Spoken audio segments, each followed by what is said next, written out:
first grade. Free kick in at the goalkeeper. Long shot attempted. Oh!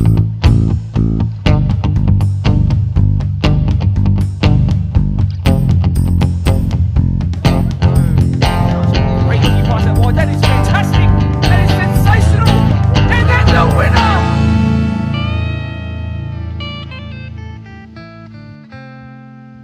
Welcome to the fourth episode of the Blacktown Football Hour podcast. My name is Mark DePoldi. Thank you so much for joining us here, whether you're listening along on Spotify, you're watching along on YouTube, you've come in from Facebook, whatever it is. Appreciate you guys being here.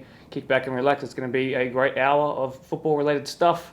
Probably lots of banter and some reviews of matches, some previews of matches. Either way, it's everything to do with the best local association and NPL coverage podcasts that you'll find in the entire world. Happy to have you here. Let's get right into a recap of the weekend's results. So we'll start with our AIL from the association. So no 13s games this week, but you're about to see the most balanced set of results ever. So our 14s played, all of them played against the Hills football. 14s won 1-0, 15s drew 1-1, and then the 16s lost 1-0. So 1-0, 1-0, and 1-1. Pretty balanced, love it. Staying with the association, our match of the round, which was played behind us here on the synthetic at Blacktown Football Park. Of course, that was between Glenwood Redbacks, Premier Spurs, and it ended 2-1 in favour of Spurs. They fought back after conceding the first goal to win here in front of everybody. I'll show you the highlights of that game right now.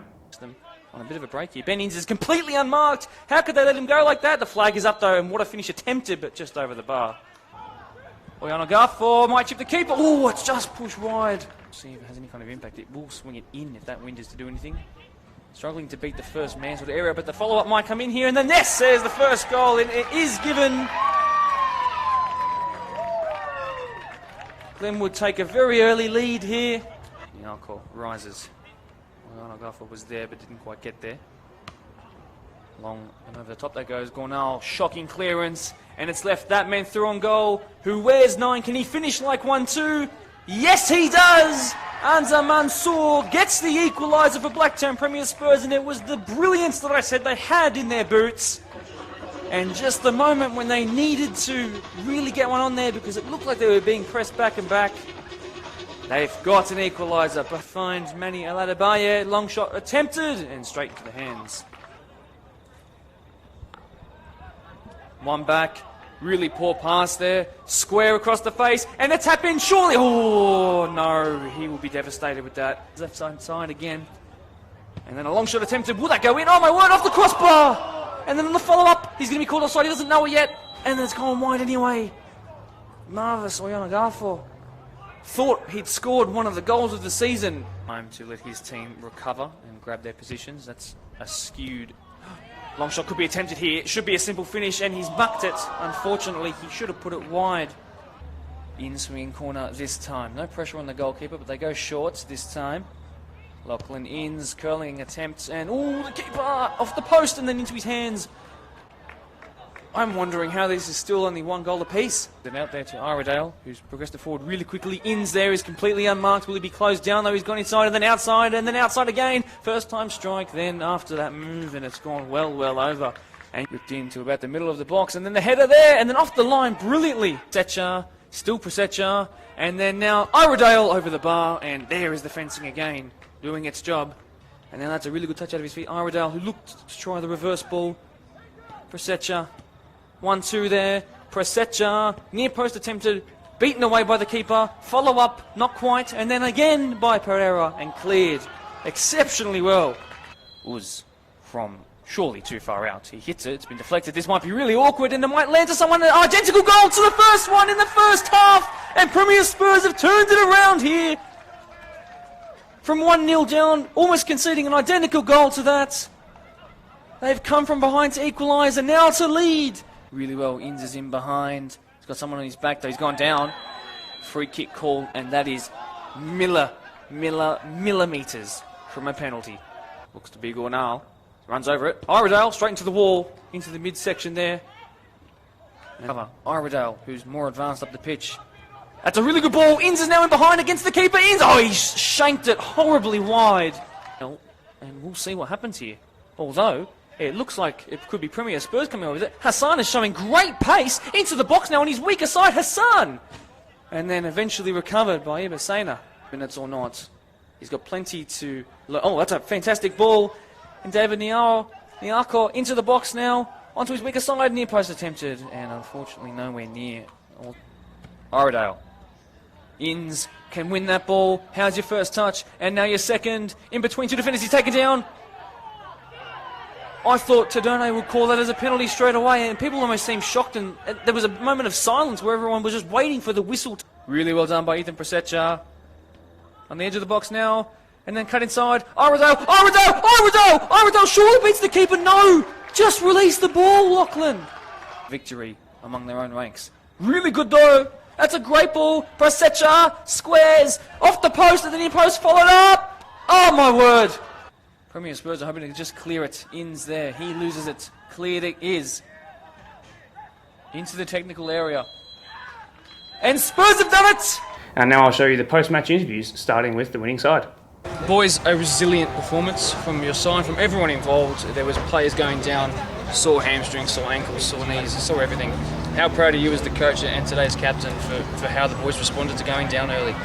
I'm so proud of them because I was discussing with one of the injured players that couldn't play today, and I said to him, give it about 10 rounds for us to just have the chemistry going. And from what I've seen today with the 21s, under 21s help as well, towards the end when I put them on, they kept on trying to keep the ball on their half. Look, they've done us proud. Nothing more I can say because look, we just started. Like I said, it was a rebuild, and from rebuild this is what's happening, and we have more numbers joining in. That's why I said I put a limit of round 10. So for today's performance, look, Glenwood too, they're not a bad team. You know, it's just like they probably are doing the same as us, like rebuilding, but had to be one winner, and it was us. Thank God for that, and thanks to my players. Absolutely. Look, no captain, no problem. I know Zach wanted to be mentioned more times than I probably did mention him as you go back and watch it. But at least he gets this on the 2 consecutive podcast features. But anyway, look, you did a fantastic job standing, and I could hear you out there even with the noise-cancelling headphones set on. You know, leading from the front at the back. Must be happy. Yeah, no, look, we dug it well. You know, go down like 1 goal and off a corner. You know, it was a bit unfair for us. I think it was a bit of a 50-50 game. And, we didn't drop our heads. I told the boys, you know, it's only 1 goal. You know, let's fight this. And about 15 minutes later we scored. We probably should have scored a few more. And you know, it's a bit of a shame for the other team. They had their chances too, but they scored every single one. But, you know, we tucked ours away. Probably should have scored a few more. And yeah, I'm just really happy for the young blokes as well. I'm only 21, 22, and all these other blokes that filled in for us. Yeah, it's just a big credit for us as well. All the way through from 21s, reserves. Yeah, cheers. Yeah, thanks a lot. Two wins from your sides that played on here today, so really well done, really well said there as well. I think probably the final thing I want to ask is, I mentioned it on the commentary, your boys just seem to respond and come out of that change room at half time a whole lot better. What was said? Honestly, I forgot, but look, all I said to them was it was a cheap goal. I've been honest with them. And I did not yell and scream at them because, look, we're a brand new squad. And I explained them a few things, and look, second half they come out and they've done everything. But it was a cheap goal. There you go. Well, until next time, boys. We'll see you then. Thank you. Jimmy, you guys had the lead in that game. And then, unfortunately, it just was 2 defensive lapses by you experienced players that caused them to get back into the game and then take the 3 points home. How do you fix that? Look, obviously it's just got to get rock up to training again on Wednesday and basically, you know, just look, sorry, Mark, I'm so disappointed about the loss, mate. Look, I suppose we just need to mate, just keep everyone's heads up, and you know, things will change for us. You know, mate, things happen, and you know, unfortunately today the bounce sort of went against us, and mate, we came away with nothing. So mate, we just got to get the boys at training, mate, and you know, things will get better, mate. It was just things just happened on the night, and tonight was one of those nights. On to our Spartans men and boys now. So we'll start with the youngest going up to the oldest. It was a derby day for our youth. Blacktown City away from home. The 13s lost 4-0, which is a shame. A lot of work to do there, but they'll bounce back and they're getting better as the weeks go by in terms of performances. The 14s then made amends with a 3-0 win. Shout out to you, Christian. Great hat-trick for your birthday weekend. The 15s lost 3-1 before the 16s and 18s drew 2-2 and 1-1 respectively. Our men were up against Spirit away from home. The 20s close game, they lost 2-1. But then our first grade men bounced back with a 1-0 win after their poor result the week before. And speaking of first grade men, I'm joined, I'm sure you can see, by our first guest of today, Brad. I'd like to say welcome, first of all, to the podcast. I'm sure our listeners are going to learn a lot about you in the next 20 to 30 minutes. We're going to give him the longest segment of today because he's absolutely worth talking about for that long. So look, I'll just talk about you for a sec. I'll let you just sit back and listen to how good you are. So he's a 27-year-old central midfielder, or 8, as you like to call. He's born in Wakefield. And again, correct me if I'm wrong at any point, please. At youth level, Brad played for Leeds, Man United and Bolton. Eventually found his way to New Zealand before he came to Australia, crossed shores from our great neighbours, went up north into North Queensland, did a pre-season down in Melbourne most recently, and then got the call from Andrew Montgomery to come and play for our beloved Blacktown Spartans. He's also taken up coaching in the last couple of years and is progressing forward with that, and we'll chat about that as well as the playing career, of course. But look, you've played on both sides of the earth. You're here now, still plenty of time left in a playing career and eons for the coaching career. Look, I'd like to start back from the beginning, Brad, and thanks for coming on again one more time. Born in Wakefield, which is about 9 miles from Leeds, I think. That's correct, yeah, not too far away from Leeds at all. So Wakefield's the biggest city in the United Kingdom without a professional football team. But there's a lot of neighbour clubs, and Leeds being one of the biggest ones. Yeah. So yeah.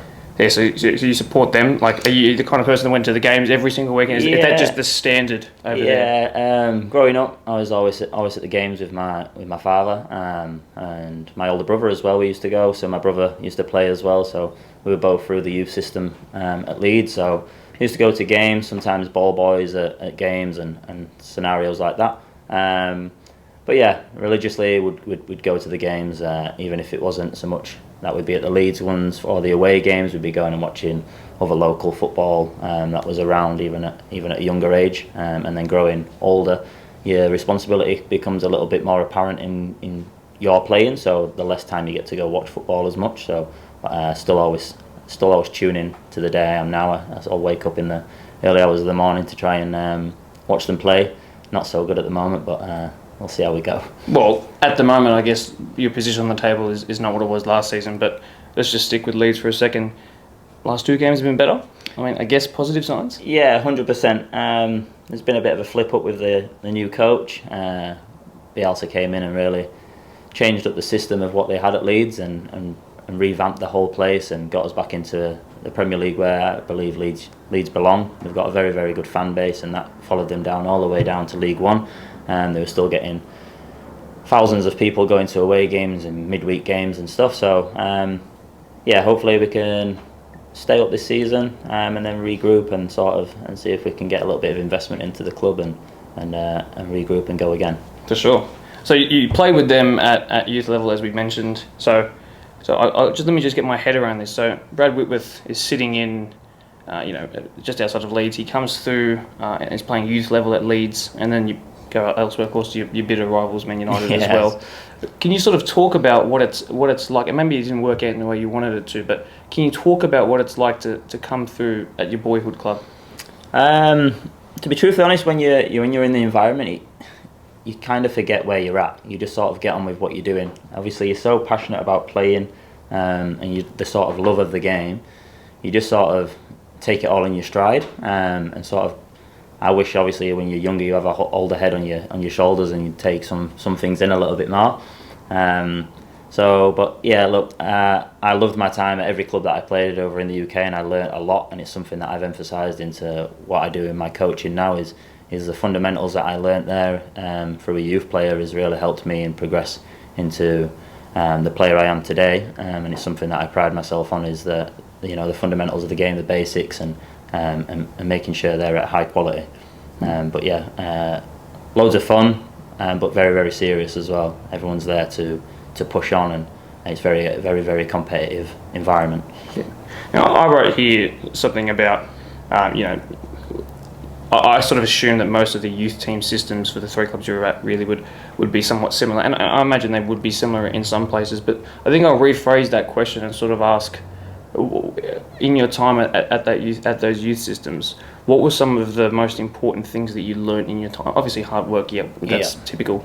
But what was something maybe football-wise, maybe even off the pitch-wise, that really stuck with you? And what clubs really taught you that? So even out of your professional environments, even because I played through a club called Ossett Town, which my dad was my coach there, and then obviously went into other areas. But it's a very different environment over there. So you learn in regards of it's a very hard working environment, which we've touched on. But yeah, it's how to describe it is.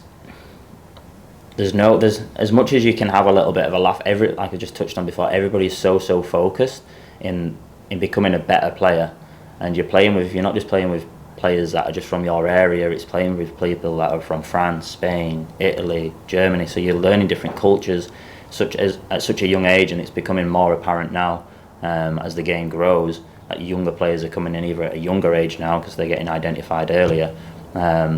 So yeah, in regards of that, I've learned a lot culturally from players, and then different aspects of how people learn different ways, and so many things. So many things. Excellent, good to know. Can you name to me a player who you either played against or with that's gone on to do magical things? I've played against a few. So I was, in regards of playing against Nathan Redmond, who's at Southampton. I remember playing against him, and he stood out like a sore thumb. He was just a step ahead of a lot of players on the pitch. Dwayne Holmes now, he's at Huddersfield, was at Derby and Lampard signed him, played with Dwayne for a lot of years. Have come across the likes of Calvin Phillips, who's at Leeds now. When I was younger, come across him. There's a few still out there that are doing well, and there's still players that are playing, league, National League and League One football, which is still a very, very high level, and players that sort of may go under the radar but are still very, very high quality footballers. Absolutely. And so suddenly you leave home, you go abroad. So can you take me through what sort of inspires a person to just pack their bags and go? Where did you go, and what did you do once you were there? So in regards of the footballing sense, I was still playing at a very, very good level, but in regards it was semi-professional, so I was working alongside it. At the time I was working on building sites, so it was early mornings, finishing and travelling for trainings, and then travelling back. They were very, very long days, and obviously the weather in England isn't great, so it becomes quite miserable, and you become quite disheartened with things rather quick. So I had things happen with family, and everything had sort of settled in that sense, that everything seemed to be in a good place. So I thought it's a time for me to potentially look at going and doing something for myself. And it just come around through just different contacts that I got in touch with a guy, Malcolm McPherson, who's still out in New Zealand now. I think he played through West Ham and stuff. Was looking for players over in New Zealand, and got in touch, and in the space of probably a month of making the contact with him, I was over there. I sort of just said, I'm going to go do this for myself and just see what happens with it. If I don't like it, I've always got a home to go back to, but if I like it, then it's something new for me to do. And I ended up on a little island called Wahiki, which is just off Auckland city centre. So a little ferry ride, and it was honestly the most beautiful place that I could ever imagine to live. I was there for 6 months. I lived with people from all over the world, Serbian players, Welsh, French, German, Argentinian, loads of different cultures again, so I learnt a lot in that sense. And then I'd never really heard about the National League in New Zealand.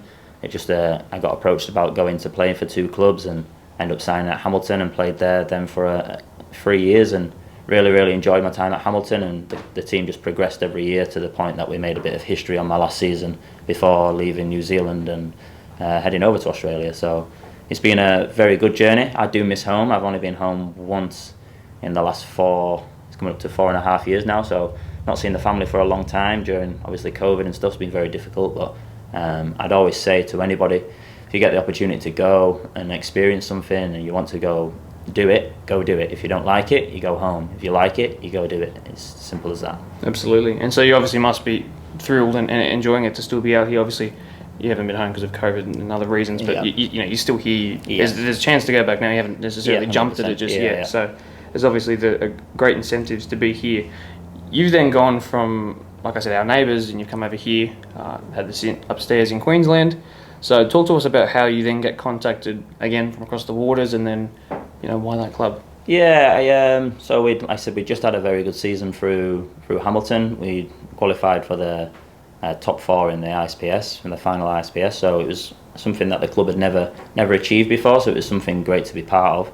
And I'd had a few contacts before about moving over to Australia, and little conversation with different coaches and stuff. And yeah, I got in touch with a guy up in Queensland, and in regards of the season, it didn't go out how I'd sort of aspired it to go, and sort of the information that I'd been given was a little bit false in that sense. We was told that we were going to be in a team that was really going to compete, and we weren't at the stage of where we were at. We weren't that team. But look, their learning curves. It was a massive learning curve for me, and I learned a lot off the pitch in that sense, in like a sort of a mental side of things. So just we were going into games knowing pretty much we were going to lose on weekends.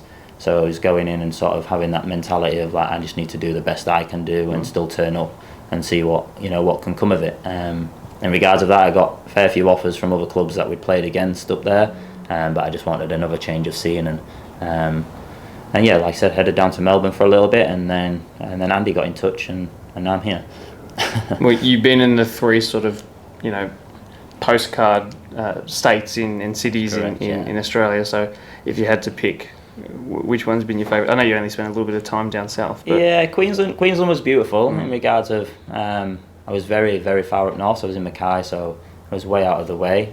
So beaches and the weather was fantastic. But in regards of lifestyle, like coming from England and being in cities and stuff, it was a little bit different for us, because I went up with my partner. But yeah, we enjoyed our time up there. Like I said, we learnt a lot together as a couple, and then come away from it. But yeah, Sydney's been very good. Obviously, it's been a bit stop and start with the weather as such of late. But yeah, things are sort of ticking over. I've got my family coming over in September, which is really exciting to sort of be able to show them around as well. So yeah, settling in nicely in Sydney, and hoping to stick around for a fair few years now. Good. Well, maybe just the last thing on sort of travel and that's where we've started with here. But you've gone from one country then to another country, but within that 3 states, which means you've got to change a whole bunch of things over. Phone numbers change. Like it's just a lot to keep on top of while you're also playing at a very good level, and you're working obviously. How do you keep on top of so many changes happening in really what's a short space of time? Yeah, it's challenging. I'm not going to lie. There's been times where I've sort of, thought, why am I doing this in that sense? But then you'll have days where sun's shining, you're going training, or you're coaching, or you're doing something that you love, and you just sort of forget about all that nittily, sort of boring stuff, and you just sort of get on with what you're doing. But yeah, visas, that sort of stuff, they're a massive pain, but it's just the way the world is now, and you've got to sort of go through it. And I'm in a position now where I'm applying for a visa which will keep me here for 5 years, gives me granted for 5 years, which is a massive thing, because you can sort of relax a little bit. It gives me the idea that I can go home and come back, which is always a case of that I wanted to do. If I wanted to go back to the UK, it was never to sort of really stay, it was to go visit and see family, and then head back over here. It's somewhere that I aspire to either live here in Australia or in New Zealand, but definitely this side of the world. Yeah, absolutely. It's just, as someone I haven't been overseas beyond sort of the South Pacific Islands, so it's out past, between us and New Zealand really. Yeah. And it's like I'm 20 now, so just the thought of sort of moving away is just, like, while I'm settled here is just, it's strange. Yeah. It's strange, and I commend you for being able to take that on and managing, contact with your family and a relationship. It's amazing. So it's great to have you here, and obviously you're the hardest worker in the room, whether it's on the pitch or off the pitch, probably both. So it's great to hear that. Now let's talk about football, really. So you're what I've been told, and this is almost pretty much a quote. You're tough tackling, box to box, number 8. Yeah, right? Yeah. What I've picked up from what I've seen, and I've been to a couple of trainings doing social media stuff and all that. Good first touch. Yeah. Really good first touch. And the long ball that you seem to play floats, and I don't know how you do it, which is why I hold the camera. So tell me, who did you sort of look up to as a kid, and has that sort of influenced your play style at all? Yeah, obviously you sort of tend to find your own style in different teams. Sort of different coaches will ask you to do different things. But growing up, I was a massive fan of your likes of Steven Gerrard, your likes of Frank Lampard, the go-getters, and can really change a game. As I've become a little bit older, I've become more of over in New Zealand, I became more of a defensive sort of midfielder. I played my years over in New Zealand over there quite defensively, which I enjoyed, and played with some very good players in front of me that I could sort of manage and work with them. But in regards of players that I looked at, your likes of Steven Gerrard, and even people like Batty at Leeds and people like that, even those sort of players when I was younger were fantastic footballers. Even as much as I hate him, Roy Keane, you can't deter what he did in the game and what he used to do on a field. So yeah, people like that. Yeah. And even off of the pitch, I guess on the touchline, you've taken up coaching. Now, I'm not sure how long you've been doing that, so let's talk about that first. So how long has it been since you've sort of taken up that? I touched in that into New Zealand. Never really did it so much back in the UK. Over here, people over this side of the world, obviously, when they hear that you've played at different places and stuff, they want to hear what you've got to say about the game or the understanding of what you have of the game, because you're coming from a different environment.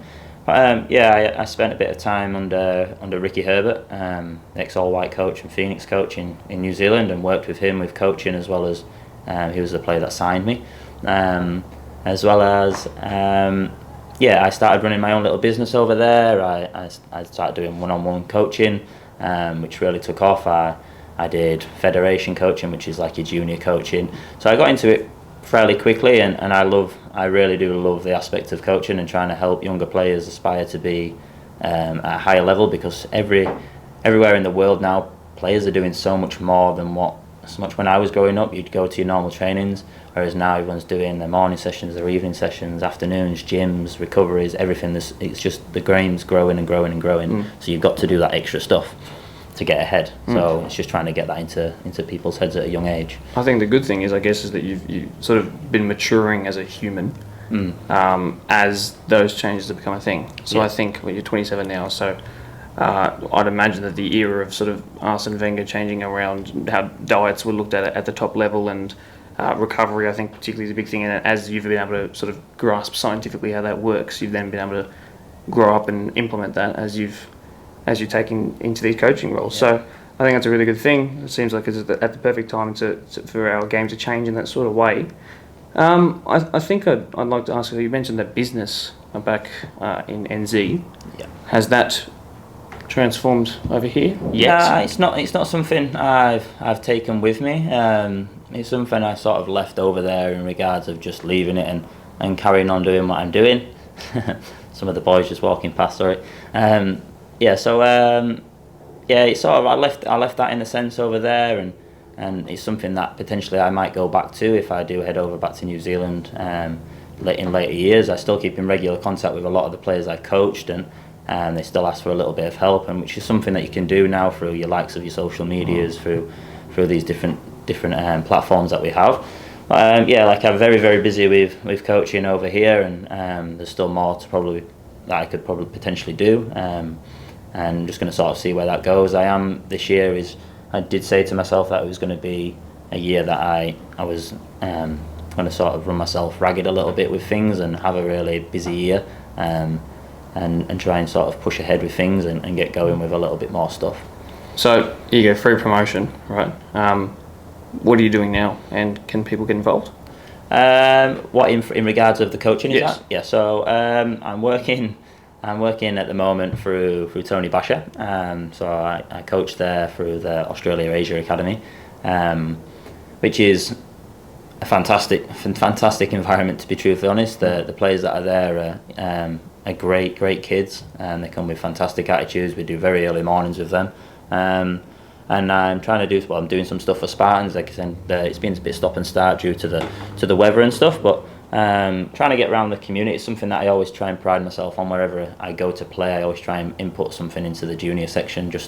I think it helps that connection from a senior environment to a youth environment, that you can make that connection. And a case of even going to watch some of the youth games now and then, just so they see you there, and it's a case of then you might see them there, and you just make that little bit of a bond. And it's a little bit of networking for myself in regards of coaching and stuff. So it's something that I've always done wherever I've gone. Is something that I've always got involved in, is the junior side of football as well. So Andrew gives you a call. This is something that I'm really interested to ask, because I've never really asked this question to someone before. I've never really been able to. But describe to me and to everyone who doesn't really know how. I don't think legal transfer is the way you should say it, but let's just call it a transfer. So a coach calls you up and says, "I want you. Yeah, you're going to have to move into state, whatever it is, isn't that?" Step one is obviously the call, I imagine. Yeah. Take us through step 2, 3, 4, all the way to the first time you meet the lads. Okay, so it's so it can be a funny situation, because sometimes you'll get I've had coaches call me and I just don't know who they are. I don't know what club they've come from. I don't even know how they've got hold of my number. But you have, obviously, people have representations, and I have a guy called Graham Duffield that was instrumental in what connecting me and Andy together.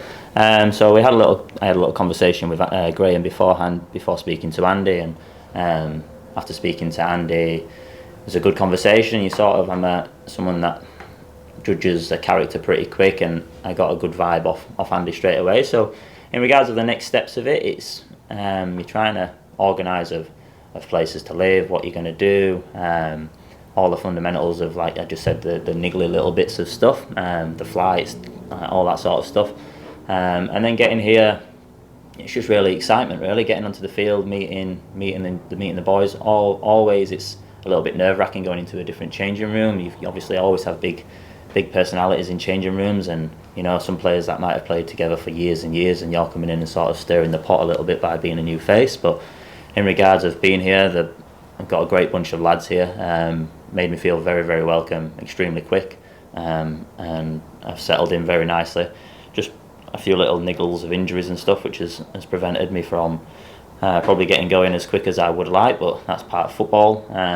But yeah, in regards of the boys and that sort of thing, it's been fantastic, and yeah, they're the little steps that you take. Obviously there's little bits in between and contracts and all that sort of stuff, but the main thing is just the excitement of getting on the field and sort of showcasing what you've got to other players and the club that you're at. Something that professionals at the very top struggle with is jumping into a new environment. Now, there isn't much of it. There's an accent barrier, not really a language barrier here, so it's a bit different, sure. But have you sort of found the transition into an Australian change room, a New Zealand change room, to be any different to just walking into a new change room back home? Yeah, it is very different. So over here you have your songs and all this sort of different stuff, and that's something it doesn't happen in the UK. It's something that's just not there. You sing if you've won the league, but it's something that I've adapted to. It's something that I took on in New Zealand, and it was apparent that it's a big part of just sort of celebrating the little things, little victories, even if it might be a case that you've lost a few and then you win one. You've got to sort of experience the good stuff in the game as well. But yeah, back in the UK, this is what I mean about just sort of the difference of potential, not so much mentality, but I think that's probably a strong word in regards of it. But it's just different, and I think that's just a different culture potentially. But in regards of welcoming over this side of the world, it's much easier to sort of barricade yourself in, whereas over in the UK it can be a little bit more hard-faced. So yeah. Have you seen that clip when Aston Villa 2 seasons ago stayed up, and then Roy Keane and Mickey Richards are there and they're singing, and then you just remind me of that moment there. So if you have seen that watching along, you know exactly what I'm talking about. Roy Keane just is flabbergasted. There's not even any of it. It makes me laugh so much. Look, the boys have had 2 games already. Look, the first one didn't go the way we wanted at all. From what I've gone back and watched in my own time, it was we just capitulated in the moment. But then I was thinking to myself, how do we, or how do you guys and the coaching staff switch that off and just reset? And the boys come back with a 1-0 win. Yeah. Again, away from home against a good team. So look, let's hope this is the beginning of a bit of good momentum. Do you think that's going to take you on and progress you into good places this season? That win from such a bad start. Yeah, I think it shows the character that's in the squad. Look, we had the first game again, like you just said. It was sort of half time 2-2. We got ourselves back in the game, and second half capitulated, and the game got away from us. But yeah, we regrouped as a team through the week. We trained very hard. Andy and Dino really supported the squad in regards of that. And, got us going again, and didn't beat us up too much about it. But I think as a group we realised we need to sort of kick on, and we need to get our heads down and have a good week. So we cracked on, and we had the boys had a very, very strong performance on the weekend against, like I said, a good side. And again, I'm not too sure of the teams, but a team that I've been told that we should potentially be pushing for the top of the table. So again, away from home to go get that result after a result that we just had the week before is credit to the mentality in the squad, and I think that'll hold us very, very well for the rest of the season. Good. Look, my final question to you before maybe we just have a little. I'll check the time when we finish this question, but maybe we'll do a little look at the Premier League and have a bit of a prediction. I like to do that, a bit of informal talk. My final question to you. I don't want you to take this as you're hanging up the boots at any time. Please just be aware of that. But I do want to say my observation is that if you are taking up coaching, you have aspirations to keep doing football beyond when you say, okay, I've had enough of playing. So that's why this question exists. Yeah. So in terms of after football, again, not that it's close, what kind of things, so obviously you've got the coaching coming along, what's then your goal with that? Is there any other sort of things, football related, sports related, that you want to do? Let's chat about that. Yeah, so again, I think it's very apparent that you've got to sort of focus on that when you're playing, is that life of what you're going to do once you stop playing. I think that's where people get a little bit unstuck. The years go past pretty quick. You'll be 20 and the next minute like I said, I'm 27, and that has gone so fast. So you've got to sort of realise, it's a short career in regards of playing. You don't get to play forever. Obviously you get to play as long as you can at the highest level by looking after yourself in the best way you possibly can.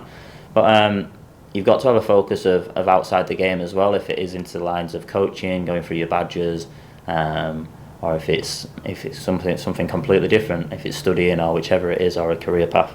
In regards of myself, like coaching's obviously a big passion of mine, and it's something that I'm going to probably push on with still. Again, I don't know if that'll be in regards of a full-time environment, if it'll be something that I'll do alongside another path. I'm working into potentially looking into an area of a career through my partner's dad, who works in like the transport agency sort of area, and working into that sort of situation. But obviously it's something that I'm not overly passionate about, but you've got to have something on the side of football just in case things don't work out in the way that you want them to, which is ways I'm looking at things. But in regards, coaching is definitely a path that I want to go down to. It's something that can grow massively in this side of the world, due to this, there's so much growth left in the side of the sport here. So it's an area that it's a good area to be in, and it's an area that's like potentially that's just going to keep growing and growing. So yeah, that's the goal. All right. So I'll give you 3 sentences. Right. So first of all, Leeds stay up.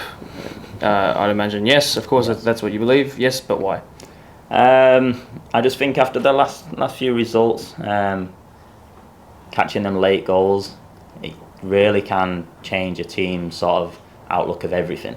If you draw them games and you come out and you think, oh God, like could have got 6 points, we've ended up with 2, or could have had 6 points, we've ended up with 1, whichever it is. It's a massive boost in a changing room, and it lifts the whole squad. So I do feel like they've got enough to stay up. The squad's very depleted due to many injuries, and again against Wolves they copped I think near on 4 injuries during the game. So massive like kudos to the boys to getting over the line and being 2-0 down as well. Don't forget that. So I do feel like they will stay up, but I feel also that the teams around them are struggling as well. So I think we'll be all right. And United, where do Man United finish?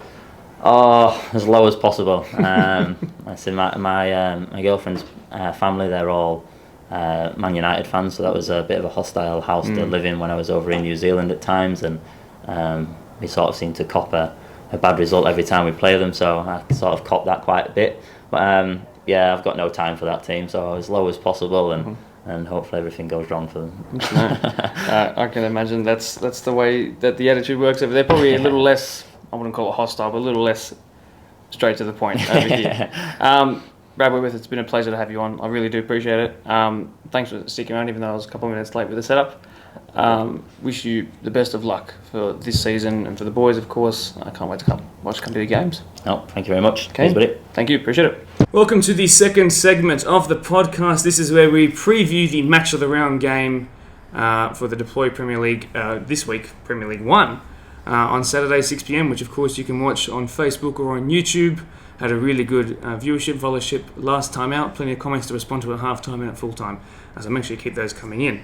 I'm joined by Jules. Exactly how do you want me to pronounce your last name again? Bornbach. And we've got Ashley Coy. Who is, of course, the captain and the manager. New in this year. You've been here for about 5 years, as the Premier League Media Day interview with you told us. Yeah. Let's just jump straight into the questions, I think. So, obviously, you were once the 20s coach, now progressed forward. And you guys, look, on paper, I think it said that you guys were having a good season.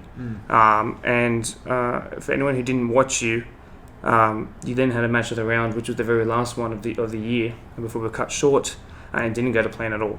However, I'd say that if you'd have won your game in hand, you would have been second. Yep. So whether you were performing or overperforming or underperforming, wherever you were actually in a good spot. So to think that you guys could have been better is pretty scary.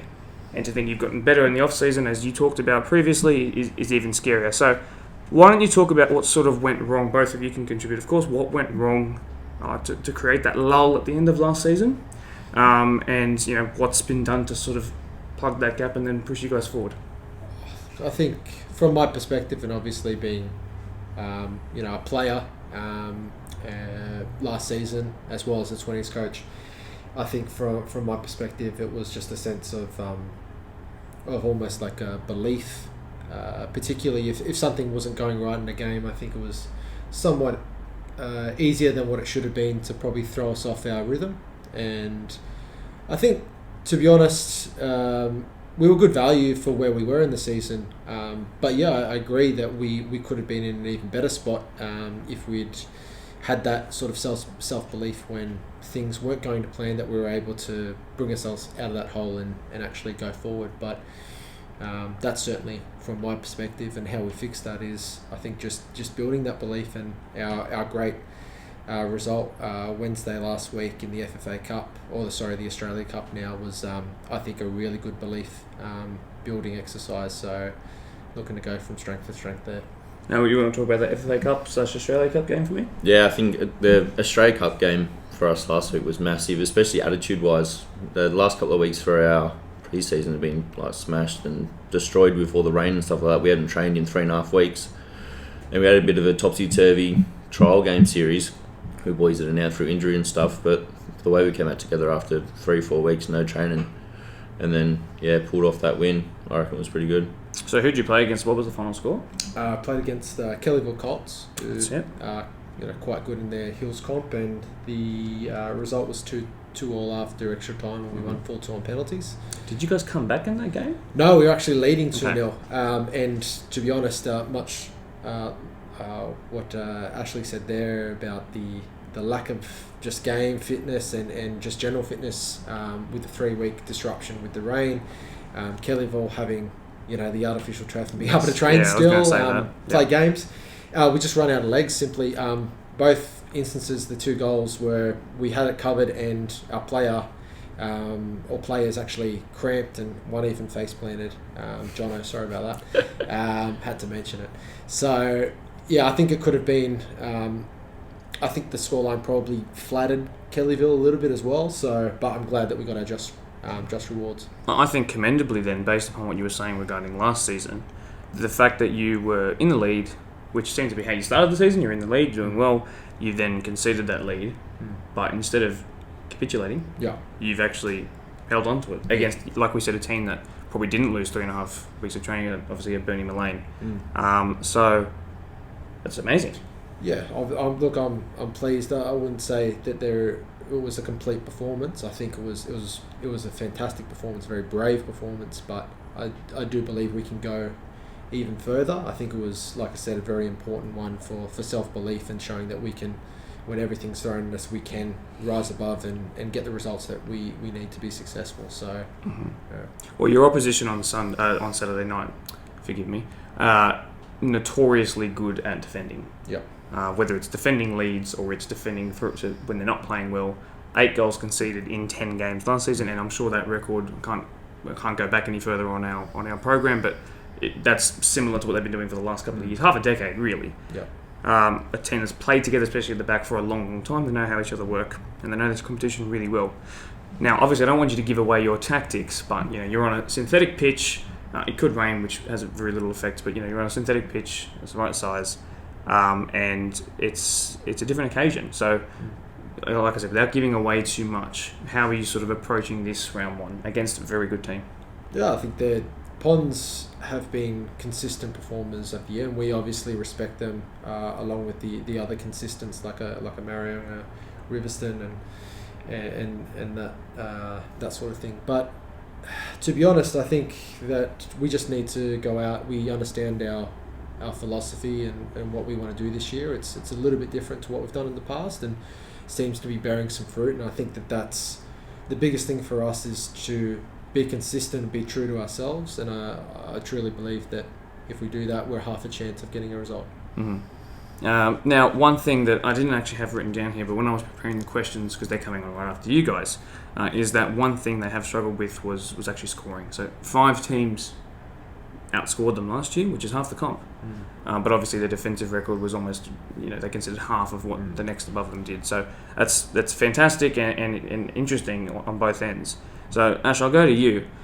If it sounds like this kind of game, if both teams are at the same level, could be one that's separated by a goal. Mm-hmm. And we talked about this mentality. We've already talked about this mentality that you've got, or you had, and you've improved on it this season. And you talked about how the new coaching staff have brought in that new mentality. If the game is going to be a close one like that, what kind of things as a captain are you going to do out there in the middle of the park to inspire your boys to keep pushing till the end? Well, it's the exact same thing we said at halftime and full time. We'll start an extra time last week in the Australia Cup game. We had the same kind of feel with that game. It was kind of more a defensive affair. You're going to win it kind of with your defensive work. And then we were speaking to the front line, when you're going to get one chance and you're going to have to bury it. And that's what we did to start that game. We put those 2 goals ahead. And it's the exact same thing this weekend. We're probably not going to get that many chances, but when we do, we need to put them away. We need to take advantage of those. Yeah, absolutely. Now, Jules, I ask you specifically, and this is a question I ask all the coaches that come on here, and I'll get you to back him up once you finish his answer.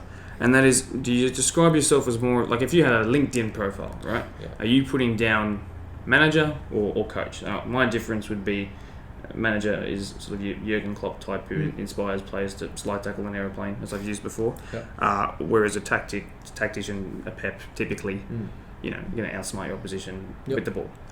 How do you describe yourself? Look, I think the cliche answer is that you have to, and it's true, you do have to be a little bit of both. But I think once you're coaching senior men, especially depending on the quality of players that you have, I'm very blessed. I have a lot of players that have played at a high level, and even the players that haven't before easily could have, in my opinion, and easily could still now, to be honest. So in that respect, you can lay out all the best tactics, have a clear philosophy about what you want to do, but at the end of the day, it does come down to man management. And look, I make no second sort of guesses about it. I'm definitely a Quakers boy. The club took me in after I finished my sort of state league career, and they embraced me with open arms, and I love all the boys. Very close with them, and I treat them like my family. So there are times where I have to put my arm around a player, and I know which players I have to do that to, and there's some players that I have to put a foot at them sometimes. Yeah. Well, it is what it is. Continuing off the back of what you've said just then, and I think you have a lot of involvement with this as well as the captain, but there are going to be different types of personalities in there. You probably have guys that will sit in the corner, they'll be as good as anybody else on the ball, but in terms of maybe their contribution with their voice box is not as much. Mm-hmm. So how much are you guys working together to make sure that all of those players not only feel equal, but are actually sort of having equal, ability to have their voice heard and make sure that their morale is not boosting while they sit is not falling while they're sitting quietly in the corner, and other people are sort of taking the limelight in the dressing room. How do you sort of make sure that everyone's being heard and you accommodate all those different types of human beings?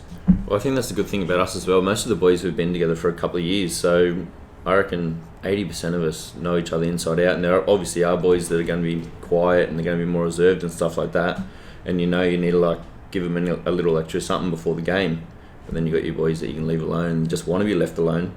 I think that's one good thing that we have got down pat, that everyone knows each other and what they need before the game. Yeah, excellent. Is that something you resonate with? Yeah, 100%. I'd agree with that. I think, I think the boys have been together. Our retention of our squad over the years has been one of the best probably across the league. You don't see a lot of Quakers boys going to other clubs, and we like to think that that's because we've built something special, and we continue to build that as well and move forward. You're the captain who sort of leads by example, and you let your talking happen on the pitch, or are you someone who will actually get into the change room and you have a role that's different to everybody else's, where you'll speak more? And how does your role as captain work? Tell me all about it. I think both. I'm going to be the first one to talk, but also on the field, I'll never ask one of my boys to do something that I'm not willing to do myself.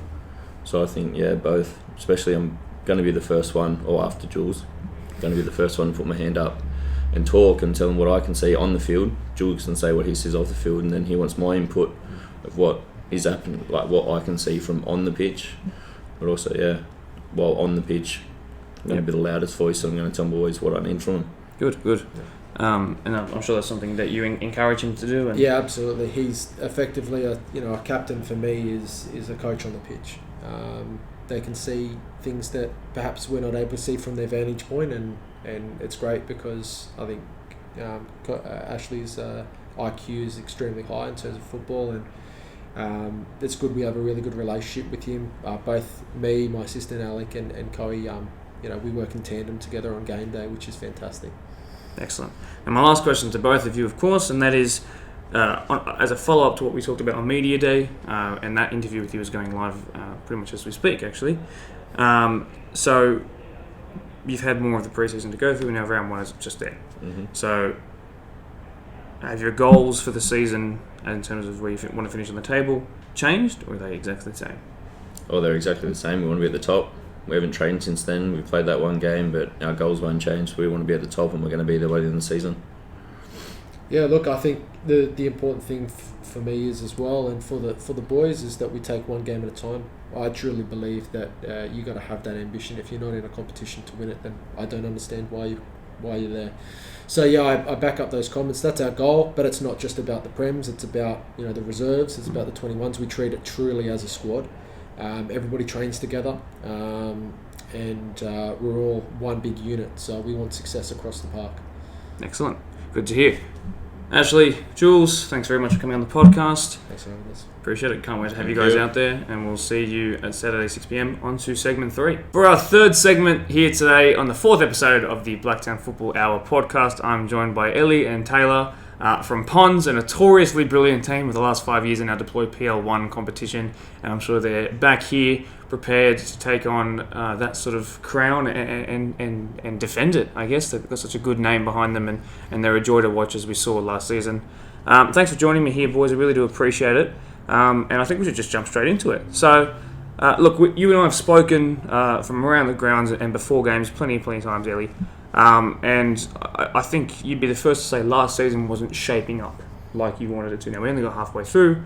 Yes, you guys were second, but you had your opposition this weekend breathing down your neck, and they actually could have leapfrogged you with the game in hand they had. And you did lose the first game to your biggest rival, Marion, in what was a very, very close game. So, again, defence very good, and we talked about this in the previous segment. Defence was the best by far, but 5 teams actually outscored you. So you've obviously got an area that is working better than anybody else, tenfold better than anyone else, but you've got a department that needs fixing. So let's talk about why that needed fixing in the first place, what was going wrong, and how you've now not only plugged that gap, but it looks spick and span brand new. Yeah, no, that's a fair point. Look, we've had a 5-year patch where I don't think most clubs can stay at the top for 5 years. So that's been amazing by our club. I think we've kept the same group of people, but we have lost individuals in key roles who have retired or moved on. I think we lost Roger, which was a big thing for us. If it was a year, I think he played 2 years before. I think he started calling our games. He was probably one of the best players in the competition, if not the best player. So it was always hard to replace that player, and he was a number 10. And I think the whole competition knew about him. He was a bit old, 35, 36 years old, but ran the whole comp. He was... I think Tay can speak about it. It was just unbelievable. What he did on the pitch was unbelievable for such a old age. It's not that old, but you know what I mean. Our 20-year-olds running rings around them, so it was really impressive. So we've struggled in that position to soak it up in the last 2 years. Even though 2 years ago we did go undefeated, but we did lose it to Marion in the grand final. We did win that Cotton Cup, which was nice. But as well, we didn't score as much as what we thought. We probably a bit short on out wide and stuff and relied on Tay too much. When you've got one guy scoring 20 goals out of your 35, it shows you need to stock up a bit out wide and your 10. And then last year, obviously, Tay was really injured. He copped a massive... we surprised he didn't break his leg in that game and really didn't recover till... Like every game we couldn't get 90 minutes out of him because his leg would go dead on him. So he struggled in that. Then he had no preseason at all because he was affected a lot. So we couldn't get our new players to sort of gel with him at the start. And then out wide we had a couple of injuries. Our backline's just solid. It never changes. The boys do whatever you got to do. They never get injured. They don't even warm up. Knock on wood. So they're just nothing happens. They hate warm up. They'll rock up 5 minutes for a game. They don't want to play. That's it. Matt Hubbard's notorious for that one. So they don't need anything. But the rest of the boys, they don't stretch out properly and stuff like that. They get injured straight away. So we did cop a lot of injuries, and we had a couple of signings just on the week that this whole comp. So on the Wednesday we trained, and then I think on the Thursday or Friday the competition got shut. And we had like a couple of signings ready to go, and we thought second half of the year is going to go good. But unfortunately this year we've gone back to the drawing board, and we're just trying to pick what we need. We had too much of the same players, and we just asked all the boys, tried to see who wanted to stay, who wanted to go, and our whole first grade wanted to stay. So we're very loyal, but I did tell them that I will be bringing in 4 or 5 new players for first grade. I was pretty clear. I spoke to Taylor. We had a deep conversation. How would you feel about that as well? Like loyalty and respect between my players means a lot to me. It comes before. At the end of the day, we play club soccer. We try to be as competitive as possible, but as well, they are my friends on the outside of football. So I spoke to him and he goes, we need a bit of a change, Obviously, we did look at all them things that you just suggested before, and we knew we were tracking back and about a team or two jumped ahead of us. Even though we're still second, because we give the same every week, but it just wasn't giving to be that top team. So we thought we'll save. So we did I think we've got 5 or 6 new signings for first grade this year. So we have stocked, and I think yesterday we played our Australia Cup game, the old FFA Cup, and it just showed how hard it was to pick an 11 when you got 22 players that should be playing first grade. So yesterday proved to me that we have done good in that area, and we're able to now score more. But like I said, we don't want to talk too early. Mm-hmm. No. Yeah. So that conversation he had with you about, we're bringing in players in areas that might be competitive for your position. Yes, he said wide, but still it's attackers, so there's a bit of fluency there. Obviously, that's not something that bumped you too much. Obviously, he came to you, so that means he's still backing you. He just wants to see you perform with, perhaps more competitive around you. Yeah, so Ellie's always up front. That's the good thing about him as a coach. He'll let you know up front sort of what he's thinking, what's best for the team, and I was one of them, as in saying that my position's not guaranteed. Yes, you're the captain, but you got to put in to stay the captain. And that's the best thing about it though is I'm not left out, in the shadows. He lets me know up front, and and he mentioned it to the whole squad that your spot's not guaranteed. Yes, we're here to have fun, as Ellie mentioned. We are majority of us in the squad are good friends outside of football, but at the same time, if Ellie's got people committed to training, turning up to training each week, he's going to go with that option. He's going to go with that commitment. And same was mentioned to me. There's no difference whether you're the captain or the youngest in the squad. You got the same treatment. Absolutely, and fair is fair, I guess. So now I want you to tell me about this huge away game you've had literally no more than 23 hours ago. Yeah. Tell me about that game of two halves that we spoke about just a couple of minutes ago, and how satisfying it is to get a result. Yeah, well, it was like I always said, we've been playing trial games and stuff like that. We've been watching the teams. I'm not watching, but hearing results of teams that are in our competition playing the same teams, and we've been excelling ahead of other teams that have been getting beaten by the same team. So I always thought like we're going way better than I thought we would be. So I'm happy about that, but as well, I thought Terrigal was going to be a really tough game. We looked up their history. They've won the comp the last 3 years. Last year, they were clear by 10 points in the mid-year. They played Blacktown City Demons, like the NPL 1 team, last year or the year before in the FFA Cup, and they only lost 4-3. They beat Fraser Park the year before. Wow. So we were like, okay, this team's Good solid. resume. And I got there yesterday and asked the coach, is this the same team you had for 3-4 years? And he goes, yeah.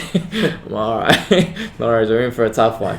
But one thing I always have is we've got, it doesn't matter what players play or whoever I've got, the squad is amazing. We always back our ability. We could be playing Sydney FC or Western Sydney Warriors. We'll still go in there thinking we can win. Yep. That's the good attitude that we have. Even though everyone else will doubt us, we've still got that. We could have 5-6 injuries and we still go in there with the attitude where let's figure out a way to get a result. We don't give in. So yesterday we got there. Maybe I was a bit negative at the start with the boys and telling them to play a bit defensive to see the team a little bit. And we started off on the back foot a bit and we couldn't get it back. So they did have it all over the first half. I was thinking to myself, what do I got to do? What can I say to them? And we were buggered. We were really, okay, we're not fit because we were. Big shout out to our keeper Aiden. He kept us in. We've also got a brand new keeper as well. I forgot about that. He definitely kept us in the game though. I think he had 2 double saves in the first half, and one of them on the line. And it was impressive, very impressive. Well, we've got a video. I'll show you it after. We had a live stream by our club. Yep. So anyways, the first half was completely, probably first 15 minutes both teams were seeing, but after that they took the front foot and we were just getting peppered, but they couldn't break Aiden. He was just unbelievable. Our back line again, fought to the last minute. We were without Brendo, which was a big loss as well. He's still not back, but he'll be back this weekend, hopefully. So in going with that, we came into the sheds, but just the whole coaching team believed if we just change a bit tactically, formation-wise, we would get them. And I was very confident. I just said, I just want to go 0-0 at half-time. And if we get there, we'll win the game. That was always in my head. But I didn't say that to the players, but that's what was in my head. So I got there, and then I was very proud of them and told them, the effort, no one gave in. Even though we were down and they were gassed, but they did not stop. So we changed a bit of formation. We don't want to say too much because we got a game this weekend. And just the second half was it felt like we were playing the week after. It was a brand new game. We did what we did to them, but a bit worse. So, and our new signing Blake was able to slot in a very nice goal. And then Rivaldo as well came off the bench. And we actually had a bench was good enough to start. That was the good thing about it. So the boys that came in made a massive difference. So from I made, I think, my first sub 60 minutes, something like that. And the 2 boys that came on just absolutely changed. They were just, in their own zone. And all the boys did the work for them to give them that. Rivaldo ended up scoring, Blake ended up scoring, and I think we could add 1 or 2 more. So it was a very good result. And they had a massive crowd, and they were giving it to us all game. So as soon as we scored that first goal, we made them go home. So that was good. Oh, so considering gas prices, did you guys all go up together? Or we did carpool. Shout out to Matty Hubbard. Thank you for the lift. It's funny, the drive there, so it's roughly, using tolls, 56 minutes on the maps. And all week on the way up there, I was with Scotty Jackson as well, and we were just saying, boys, we've got to make sure we have a good go at it tonight, because this drive home won't be that fun if we do lose. And we said it on the way home. the drive felt like it went for 20 minutes on the way home. It was so good. Good, that's what I like to hear. Obviously, this middle question here is about the synthetic pitch, but look, I'll be honest, you guys have played more grand finals here than people have probably trained here for other teams, so that's fine. Let's completely ignore that. And again, like I said, without giving away your tactics, like you almost avoided, like you avoided just then, how are you going to beat your opposition this weekend? That's a good question. So actually, I came and watched the FA Cup, the Australia game on Wednesday. Yep. I think I had 7.5. I missed the first half. I sent out 2-0 up, so I was very shocked. Because we played Kellyville. We did beat them 2-1 in a trial game, but I thought they were really good. Yeah. We got lucky with that win. So I was very shocked 2-0 up. So then I was watching the second half, and I just felt like Kellyville was dominated. So I was like, is the scoreboard wrong? What's going on? But I asked the question and told me, no, they scored 2 early goals. Like, they're on fire. So yeah, I had a look at where there was a couple of weeks. But to be honest, they're a good team, man. They've been up there for the last 3-4 years. They did the double, I think, in one of the years after. I think the year after we won it. So they're a very good team. I know they've had a changing coach. A new young guys come in. I don't know. You'll see him at Thursday 6 p.m. So I will see him because I'm pretty sure their old coach was there for a very long time. So he's a very good coach as well. So a couple of changes. I've seen a couple of 2 new faces, 3 new faces that I've seen in there. But like I said, our main goal is I've always just focused on our team. I believe if we play to our ability and stick to our structure and do think we'll succeed. I'm not worried because you start focusing on other teams who's around us, you forget about yourself and you end up just worrying about them. But the best thing is for us to be ready game day, stick to our structure, play. If the team's better than us on the day, fair and square. But I believe if we play at our ability this year, especially with the depth that we have, I think we'll go I don't want to sound cocky or anything, but I think we'll go good. But like I said, no one knows. We don't want to talk too early. Well, obviously confidence is brimming from people at the moment. Yeah. Now, I'm not aware. Have you guys, what's your training interruption been like? Have you been buggered? So just with the rain, I think we had one session over the last probably 3 weeks, and then we had a trial match against Penrith Rovers without training for 2 or 3 weeks. So that was actually, even though we lost that trial match, I didn't mind it because it hurts. A loss hurts regardless whether it's pre-season, whether it's not. So I think going into last night's game, that game against Rovers before was the loss. So it sits in the back of your mind going, man, that didn't feel right. That didn't feel good. And then just in regards to training though, we'll have a session tonight for the boys who can either back up from last night's game and then the ones who didn't play. But the rain's affected us, I guess, physically in training, but I think the boys they've been ready for the season with all the trial games that Ellie and the club organised early on. It's definitely helped us out. So we have played a few. We played a fair few 6 trial games. So that's good. But we've never had the same teams. Unfortunately, when it's trials, everyone's got commitments and no one commits. So that was the first game where I could pick from my whole 32. So. Continuing with you, Taylor. Yep. Usually I actually get the coach to talk about this themselves, but I want you to sort of depict examples of when. One thing I always ask is your coach a coach or is he more of a manager, someone who can motivate players to run through a brick wall for them, or a coach who has the ability to pass the ball into the back of the net sort of thing. So I want you to sort of give me an example of when Ellie's sort of instructed you guys through, he's given you a piece of tactical footballing advice that's changed something, maybe last night, for example, or alternatively where he hairdryer treatment and you guys have come out a different team maybe in the second half. So can you give me, think back, take a second to think where you've seen sort of one example from both. So what the tactical one will be last night. He came up with the idea. I'm assuming that Wilter, our assistant coach, would have had that in mind as well with Ellie. They would have discussed. They made their changes at half time. We explained it to the boys. Drummed it into us that boys commit to this. Even if it doesn't work for the first 10-20 minutes, commit to it, and we go from there. So in regards to tactics, that's a last night's great example. In regards to the manager or the team talk that sort of gets you going, he's a passionate guy. We all know that, and that I guess helps us when you see him frustrated or angry or upset. That gets to you in a way, and you go, okay, we need to change this around. I think we saw that fair bit last season with some of our frustrating results. As Ellie mentioned before, like we always go in giving 110%, but some days the football's just not on your side, I guess, and that's just how the game goes.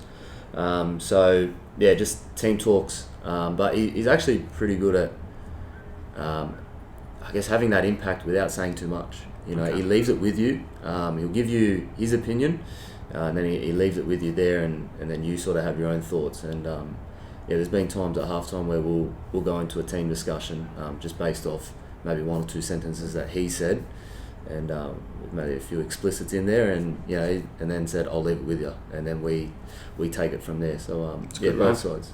Put that on your resume. That's not bad. Look, my very last question for you before we do a little bit of a wrap up of Fiji support from England, and let's just get this one to a couple of sentences each, right? We spoke on Media Day, what your expectations were. It's been a month since then. Obviously, that Media Day interview is going to go up tomorrow night in preparation for this. Tell me, have your expectations about where you guys should be finishing changed, or is it exactly the same? Has it even grown to be like you're even more expecting of where you should be? I'd say it's grown. Like, if anything, going into that media day, I knew the potential that we have, and as you said, it was about a month ago now. You said 6 weeks. From there, anyway, the potential's even bigger. Noticing, like, as Ellie mentioned, we've got new signings coming in. You never know about new signings until you see them play or until you play with them in my position, and it's just. That's helped me understand the potential that we have as a team, as a squad, and just the depth that we have. So expectations still the same. Be there, grand final day, and the goal is to take it out on grand final day. Same. Yep. Yeah, I think so. Yeah, same. I felt the same since last year. We started working on what we wanted to achieve from this year. I'm always a person that likes to be ahead of other teams and stuff like that. So I'm always thinking, as soon as last year finished, I guess I finished heaps earlier. I was already on about this year who I wanted, and all these players that I did want, I ended up getting, which was good. It's good. It's really good, and we had a lot of new people come and trial. We had a lot of people trial, to be honest, a lot, and it was unfortunate because what I had in my head was what I wanted. Some players were actually really good. It's going to come down to me. I might have made a mistake and not looked at them properly. But look, my goal is, and it's always been the goal since I first started coaching, is to win both grades. That's our biggest thing. We want to do, take out both. I think we've got the team, we've got the depth this year, so it's no more excuses, I guess. Now, interestingly, Newcastle United. Yeah. Tell me why. Everyone's going to think because the richest guy bought him out in the world, but it's not about that. I was just a young kid. I think I was about 6, 7, 8. And the movie Goal came out, and with Santiago and stuff like that. And I watched the movie, and I watched it about 50 times. I was a young kid. So I just fell in love with Newcastle from that day. And everyone asked me, why do you go for them? What, they're so crap. They're not, who are they? I said, yeah, things will turn one day. Mm-hmm. And to be honest, when I was younger, they were actually good. They had, Ben Arthur, they had a couple of good players, Ben Babar, Cisse. Yeah. They had good. So they're mid-table team, never at the top, never at the bottom. And obviously had a owner. Oh, sorry. It's okay, I'll believe it. A crap owner. So didn't want to spend too much money. The only thing he spent was on Joel Linton, but he's just actually started to play now. Well, he's an 8 all of a sudden. It's a great 8. All of a sudden he's stepped up now. New coach, more money in the club. And it's been good. 5 new players. Well, that's what we've got for our first grade. So it's made a big change. They're copying you guys. Strategy is clear. I'm using their tactics. And hopefully through the off-season get another 4 or 5. I think it'll be a whole complete, but football's like that. Money's big in football, and it does change a lot, which is unfortunately. It's not like it's your youth and you grow them up, but that's just how the world is at the moment. But like I said, hopefully in 3 years we're the next Man City. That's the goal. Yeah, hopefully that'll be a quick turnaround, 3 years for sure. And onto your side, another United, but this time Manchester. Where'd your love for the club come from, and how do you think they'll fare up this season? I won't talk too much about this season, if you don't mind. That's fine. No, but when I was younger, the likes of Ryan Giggs, Paul Scholes, they were the main two, and then obviously you always look at Beckham as one as well, Roy Keane. But that was where sort of the love came for the club there, or going for the club. But I always got a soft spot and a lot of passion for Paul Scholes. I always think he's sort of underappreciated at times throughout his career. Yep. But he was always that type of guy that would do his job, go home and be with the family. So I guess even as a professional and being in the limelight, that was just what he did. So but yeah, that would have been the players that I followed to, start the passion for that. There you go. All right, well, that's going to wrap up episode 4, and then this being segment 3 of the Blacktown Football Hour podcast. My name is Mark. Thanks to all of our guests that features today, including the one sitting beside me, Taylor and Ellie. Good luck, as I wish the other team who came on before you guys, for the game 6 p.m. this Saturday. So that's approximately 48 hours from the second this goes live. Make sure you are there. If you're not on the live stream, come down and watch it. Blacktown Football Park on Eastern Road, which is actually technically in Rudy Hill, but it works. Rudy Hill Football Park doesn't sound as good. Anyway, I'm waffling. If you're on YouTube or Facebook, please do leave a like, share it around to people. This is where you can garner a little bit of tactics from the teams you might be coming up against, particularly these two who are featured today. They're going to be right at the top of the Deploy PL1. Catch you on the live stream. Like I said, like and share. Thanks for being here. Cue the outro music now, and we'll see you then. Bye-bye.